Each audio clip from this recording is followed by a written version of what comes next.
नमस्कार दोस्तों, आप लोग कैसे हैं? तो फिर से हमारे एक नए वीडियो में आपका स्वागत है। दोस्तों, हर रोज की तरह आज भी यह वीडियो बहुत ही इम्पोर्टेंट होने वाली है, क्योंकि दोस्तों मैं आपसे एक ही रिक्वेस्ट करूंगा, क्योंकि 2024 में जो आपका 10th क्लास का एग्जाम होने वाला है, उसके लिए बेहतर होगा।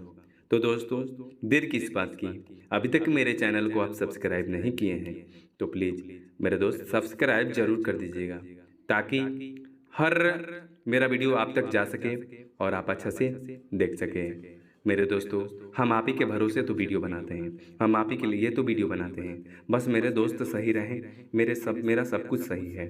तो दोस्तों, हम लोग चलते हैं अपने क्वेश्चन की तरफ, हम लोग चलते हैं अपने आंसर की तरफ। इसके पहले वाले वीडियो जितना भी आपके पास होगा, आप देख लीजिएगा, रिवीजन कर लीजिएगा, और अभी तक आप कॉपी और कलम नहीं निकाले हैं, तो प्लीज़ कॉपी और कलम मेरे दोस्त निकाल कर बैठ जाइए, ताकि हम अब चलते हैं लिखवाने के लिए।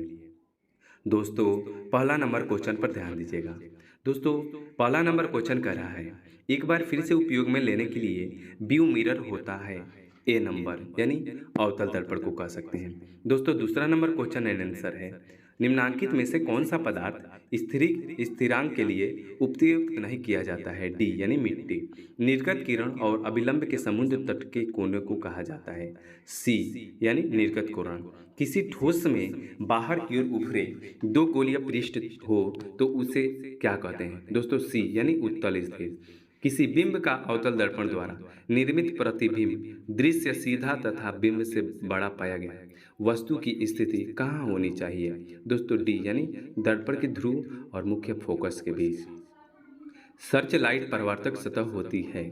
सर्च लाइट परावर्तक सतह होती है। बी यानी अवतल दर्पण।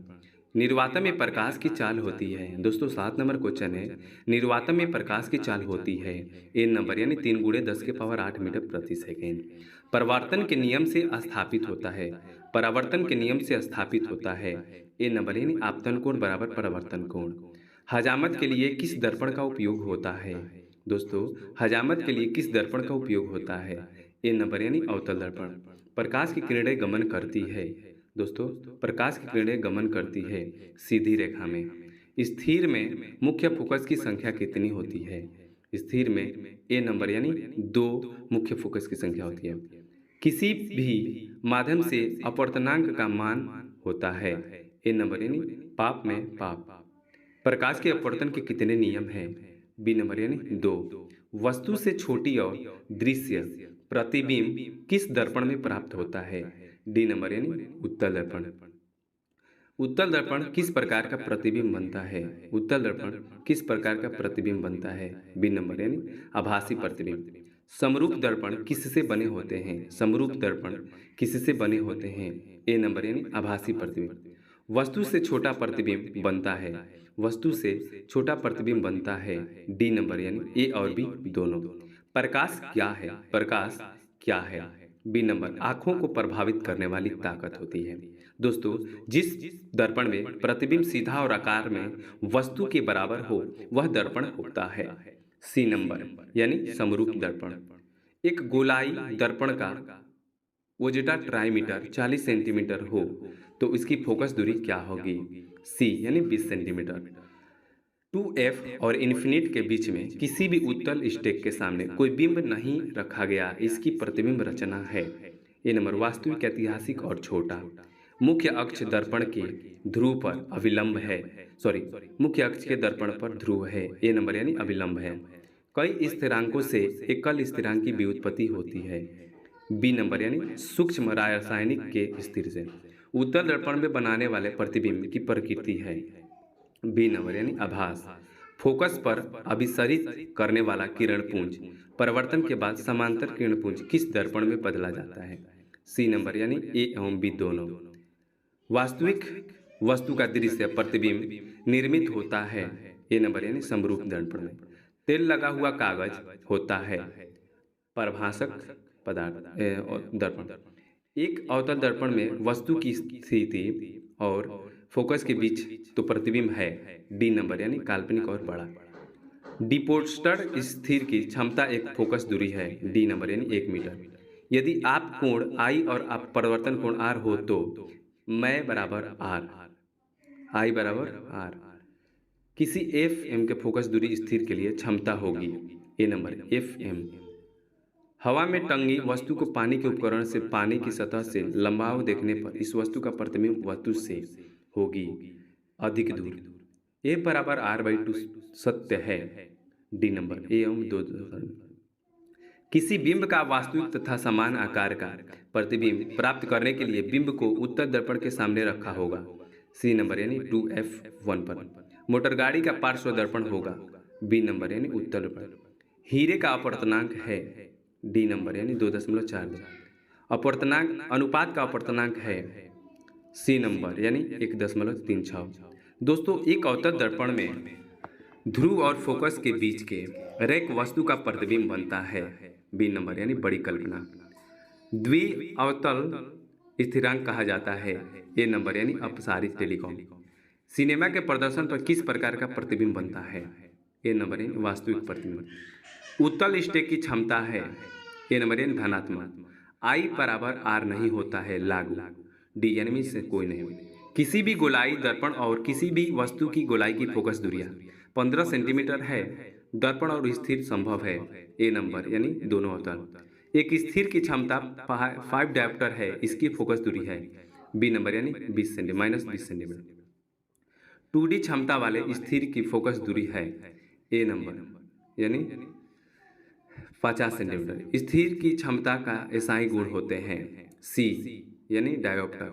समान फोकस दूरी के उत्तल स्थिरांक और अवतल स्थिरांक स्टैक कर रखे गए हैं। यह युग्म काम करना है। सी यानी कांच की स्केच सिली की तरह। उत्तल स्थिरांक टैब काल्पनिक प्रतिबिंब तब बनता है जब बिंब रहता है। सी नंबर यानी फोकसांतर के इलेक्ट्रोड पर। जब बिंब फोकस एवं स्थिरांक के बीच रेख होता है तब उत्तल स्थिरांक बनता है, काल्पनिक और सीधा। जब कोई वस्तु अनंत पर रहती है तो उत्तल उसके प्रतिबिंब द्वारा निर्मित होता है। बी नंबर यानी फोकस पर। 52 नंबर दोस्तों आंसर है आपका। फोकस दूरी इसका तो क्वेश्चन नहीं लेते। फोकस दूरी मोटरोला की फोकस दूरी स्थिरांक की तुलना में क्या हो सकती है। ए नंबर यानी कम होता है।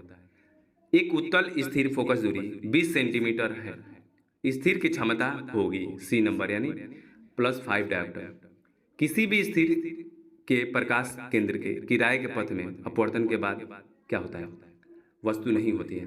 क्रांतिकारी कोण है।